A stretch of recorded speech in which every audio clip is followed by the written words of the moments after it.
آج ویو 360 میں گوادر پورٹ سے افغانستان کے لیے سامان کی فراہمی شروع، پاکستان افغانستان تعلقات کیا رخ اختیار کریں گے؟ جاننے کی کوشش کریں گے کہ بچے کرونا وائرس کی عالمی وبا کے دنوں میں کیسے اپنے آپ کو ایکٹیو رکھ سکتے ہیں، اور آپ کو ملوائیں گے کرونا کو شکست دینے والے دنیا کے معمر ترین شخص چترال کے رہائشی عزیز عالم سے۔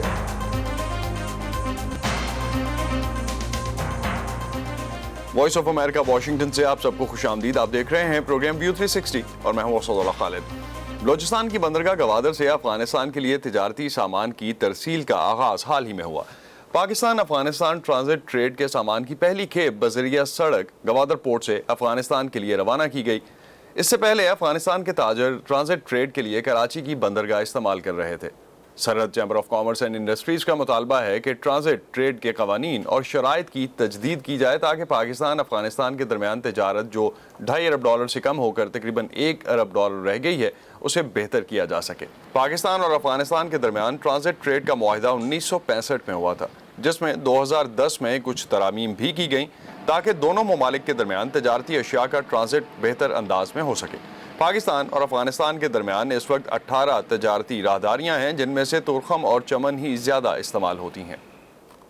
پاکستان اور افغانستان کے درمیان تجارتی تعلقات میں اتار چڑھاؤ آتا رہتا ہے۔ ایسے میں پاکستان کی طرف سے حال ہی میں افغانستان کے لیے سامان کی ترسیل آسان بنانے کے لیے کچھ اہم راستے کھولے گئے ہیں۔ ان میں گوادر کی بندرگاہ بھی شامل ہے۔ افغانستان میں سرمایہ کار اور کاروباری افراد اس پیش رفت کو مثبت قرار دے رہے ہیں، لیکن ان کا مطالبہ یہ بھی ہے کہ سامان کی ترسیل میں آئے دن آنے والی رکاوٹوں کو دور کیا جائے۔ افغان امور پر وزیر اعظم پاکستان کے معاون خصوصی صادق خان نے ٹویٹ میں آیا ہے کہ گوادر کے راستے پہلی بار افغانستان کے لیے مال روانہ ہو گیا ہے اور مستقبل میں بھی افغان برآمدات کے لیے اس راستے کا استعمال کیا جائے گا۔ افغانستان کے لیے مال لے کر گوادر کی بندرگاہ پر پہنچنے والے جہاز پر چین، کوریا، جاپان اور دنیا کے دیگر ملکوں سے سامان موجود تھا جسے افغانستان پہنچایا جا رہا ہے۔ میرا خیال ہے کہ معاشی اور تجارتی راستوں پر ہونے والی سرگرمیوں کے ذمہ دار حکام کو اس بات پر توجہ دینی چاہیے کہ افغانستان دنیا کے نقشے پر ایک اہم مقام ہے اور ہمارے ذریعے جنوبی ایشیا اور وسطی ایشیا کو کیسے منسلک کیا جا سکتا ہے۔ اس وقت ازبیکستان سے بنگلہ دیش ایک کنٹینر کو پہنچنے میں 4 ماہ لگتے ہیں، لیکن اسی کنٹینر کو براہ راست افغانستان 4 دن میں پہنچایا جا سکتا ہے۔ لہٰذا ہمیں علاقائی سطح پر معاشی اتفاق رائے کی ضرورت ہے تاکہ خطے میں تجارت پھل پھول سکے۔ لیکن افغانستان کے جنوبی صوبوں میں رہنے والے کاروباری افراد کہتے ہیں کہ افغانستان کے لیے دنیا بھر سے آنے والے سامان کو براستہ پاکستان پہنچانے میں بلا وجہ تاخیر کی جاتی ہے۔ گوادر کے راستے افغانستان آنے والا تجارتی سامان یا چین، کوریا اور دنیا بھر سے کراچی پہنچنے والا سامان پاکستان میں روک دیا جاتا ہے۔ کہا جا رہا ہے کہ ایسا کورونا کی وجہ سے ہے، مگر وہاں تو کورونا نہیں ہے۔ ہم پاکستانی حکام سے مطالبہ کرتے ہیں کہ ان کا یہ اقدام ہماری عوام کے لیے نقصان دہ ہے۔ دوسری طرف پاکستانی حکام نے 4 مہینے کی بندش کے بعد چمن سپن بلدک راستے کو بھی افغان درآمدات کے لیے کھول دیا ہے، جس کا افغانستان میں خیر مقدم کیا جا رہا ہے۔ میں کہنا چاہتا ہوں کہ پچھلے 4 دنوں سے ہمارے تجارتی اور درآمدات کے راستے کھلے ہیں۔ چیزوں کی قیمتیں 10% نیچے آ گئی ہیں اور اب ہمارے بازاروں میں اشیاء بآسانی دستیاب ہیں۔ پاکستان کی جانب سے افغانستان کی عبوری تجارت کے لیے کیے جانے والے ان اقدامات کو دونوں ملکوں کے ماہرین آپس کے تجارتی تعلقات میں ایک مثبت پیش رفت قرار دے رہے ہیں۔ عزیز اللہ پوپل کے ساتھ نخبت Malik, Voice of America. Pakistan Afghanistan transit trade میں گوادر کا کیا کردار ہو سکتا ہے اور تاجروں کے لیے گوادر منصوبے میں کتنی شفافیت ہے؟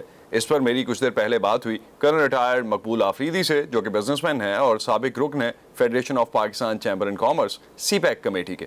آئیے دیکھتے ہیں۔ پاکستان اور افغانستان کے لیے جو ٹریڈ ایگریمنٹ ہے، Afghan Pakistan transit trade agreement جو ہے، سرٹنلی اس کی امپورٹنس ہے۔ گوادر کی اس کے ریلیونس اگر ہم اس کے ساتھ بناتے ہیں تو کتنی امپورٹنس ہے اس کی پورے ٹریڈ میں اور پاکستان اور افغانستان کے ریلیشنز میں؟ افغانستان صدیوں سے ٹریڈ جو سب کانٹیننٹ کے ساتھ کرتا تھا، تو یہی پاکستان سے ہو کر مطلب تورخم سے اور چمن سے ہو کر کرتا تھا۔ یہی 2 مین روٹس تھے، اور ابھی تو 2 روٹس اور بھی بن گئے ہیں۔ ایک ہے غلام خان جو کہ نارتھ وزیرستان میں ہے، اور ایک ہے انگورا ڈا جو کہ ساؤتھ وزیرستان میں ہے، ان کو بھی ابھی ترجیح دی جا رہی ہے، اور اس کے علاوہ بھی باقی روٹ پہ بھی چھوٹے چھوٹے روٹ پہ بھی کام ہو رہا ہے. تو اگر یہ افغان ٹرانزٹ ٹریڈ دیکھیں، ہمیں بڑا لاس ہوا ہے افغان ٹرانزٹ ٹریڈ سے. آلموسٹ $5 بلین کا یہ ٹریڈ تھا دونوں ملکوں کے درمیان. تو وہ چونکہ ہمارے حالات اور کچھ لیڈرشپ کی میں تو کہوں گا کمزوریاں تھی، جس کی وجہ سے افغان ٹرانزٹ ٹریڈ ہم سے چابہار کی طرف چلا گیا تھا. لیکن چابہار افغانستان کو سوٹ نہیں کرتا ہے. میں تو افغانستان کے ٹرانزٹ ٹریڈ کے ساتھ سینٹرل ایشیا کا ٹرانزٹ ٹریڈ بھی دیکھتا ہوں، کیونکہ وہاں پہ کافی 400 سال کا خزانہ پڑا ہوا ہے اور اس کو بھی سوٹ کرے گا گوادر کو. تو یہ سارے اگر رشیا، سینٹرل ایشیا اور افغانستان کا یہ ٹرانزٹ ٹریڈ ہمیں مل جاتا ہے، اور پھر اس کے نارتھ ایسٹ میں چائنا ہے، چائنا کا اگر ٹرانزٹ ٹریڈ ہمیں ملتا ہے جو کاشر سے یا سنکیانگ پروونس سے جو بزنس ہوگا رشیا کا، اس کا بیس گوادر ہوگا. گوادر سے وہ سارا اپنا ٹرانزٹ ٹریڈ وہ کریں گے چائنا، تو اس کو بھی فائدہ ہوگا.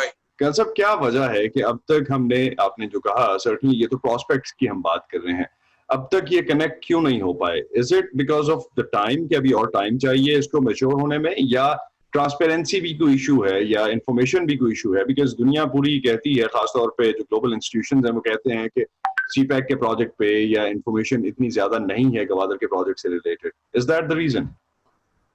میں آپ سے کسی حد تک ایگری کرتا ہوں کہ اس میں انیشلی یہ جب سی پیک گوادر پورٹ تو 2002 میں شروع ہو گیا تھا، 2005 میں کمپلیٹ ہو گیا تھا، پھر 2006 میں یہ اس کی اناگوریشن پرویز مشرف صاحب نے کی تھی، اس وقت وہ پریزیڈنٹ تھے. لیکن اس کے بعد پھر ڈورمنٹ ہو گیا تھا، اور 2013 میں پھر سی پیک سائن ہوا ہے، اور اس کے بعد پھر یہ $45 بلین آئے ہیں، اور سبسیکوینٹلی یہ فگر جو تھی 62 بلین پہ چلی گئی. تو ٹرانسپیرنسی کا جس پہ آئی ایگری ود یو کہ اس پہ ٹرانسپیرنسی بھی نہیں تھی، جبکہ ہم خاص کر میں اس پہ بڑا ایمفیسائز کرتا تھا کہ دیکھیں یہ پروجیکٹ جو ہے بیسیکلی تو اینڈ یوزر تو بزنس کمیونٹی ہے، ان کو آپ ڈسکلوز ہی نہیں کر کہ یہ کیا ہے اور کیا اس کے پوٹینشیل ہے، کیا فیوچر پراسپیکٹس ہیں. تو اتنا بڑا پروجیکٹ، اتنی زیادہ ڈیپینڈنسی، اور اگر ہم اس کے اگینسٹ دیکھتے ہیں افغانستان اور پاکستان کے ریلیشنز، جب بھی کچھ اونچ نیچ آتی ہے سب سے پہلے ٹریڈ بند کیا جاتا ہے. تو سرٹینٹی تو نہیں ہے اس میں، کوئی بھی اگر انویسٹمنٹ کرتا ہے تو اس کے پاس اگر سرٹینٹی نہیں ہے تو انویسٹمنٹ کیوں کرے گا؟ اور اس ٹریڈ کے لیے تو سب سے امپورٹنٹ ایلیمنٹ آپ کے ریلیشنز ہیں. پھر میں آنیسٹلی آپ کو بتاؤں کہ ہمارے جو لیڈرشپ ہے، جو خاص کر کنسرن لوگ ہیں، ان کو چاہیے کہ اس کے اوپر ایمفیسائز کریں. خاص کر ٹرانسشپمنٹ میں ہمیں سیکیورٹی کا بھی کوئی پرابلم نہیں ہے، جو سامان آئے گا پورٹ سے اور پورٹ سے دوسرے شپ میں چلا جائے گا، تو سیکیورٹی کا اتنا پرابلم ہمیں نہیں ہے. دوسرا ٹرانزٹ ٹریڈ ہے. دیکھیں ٹرانزٹ ٹریڈ جس دن شروع ہو گیا، مطلب ہے کہ جب اکنامکس آتا ہے تو اسے you can address the war on terror also. Economic development جب آ جاتی ہے تو کافی چیزیں، خاص کر یہ جو ٹیررزم ہے، یہ ایڈریس ہو جاتا ہے. دنیا بھر کی اہم خبروں اور تجزیوں کے لیے آپ آ سکتے ہیں ہماری ویب سائٹ urduvoa.com پر. فیس بک پہ ہمارا پیج ہے facebook.com/VOA Urdu. ٹویٹر اور انسٹاگرام پہ ہمارا ہینڈل ہے @urduvoa. تازہ ترین خبریں، اہم واقعات، آڈیو ویڈیو رپورٹس اور تجزیے دیکھنے، سننے اور پڑھنے کے لیے ڈاؤن لوڈ کیجیے VOA اردو کی نئی ایپ. خبریں اب ہر وقت آپ کی مٹھی میں. پاکستان میں کورونا وائرس کے پیش نظر کاروباری بندش کی وجہ سے جہاں صنعتوں کا نقصان ہوا ہے، وہیں زراعت کا شعبہ بھی شدید متاثر ہوا ہے. آم کو پھلوں کا بادشاہ بھی کہا جاتا ہے، لیکن رواں برس عالمی وبا اور فلائٹس کی معطلی کی وجہ سے دنیا کے بیشتر ممالک کے رہنے والے پاکستانی آم سے اندوز نہ ہو سکیں. ذمہ داروں کا کہنا ہے کہ رواں برس موسمیاتی تبدیلی کی وجہ سے 50% سے زائد آم کی فصل تباہ ہو گئی ہے. علی شیر نواز کا خاندان گزشتہ کئی دہائیوں سے ملتان میں آم کے کاروبار سے وابستہ ہے. پچھلے سال تک یہ 15 ایکڑ پر آم کی کاشت کر رہے تھے. اس سال بہتر منافع کی غرض سے انہوں نے مزید 50 ایکڑ رقبہ ٹھیکے پر لیا، لیکن قدرت نے ان کا ساتھ نہیں دیا.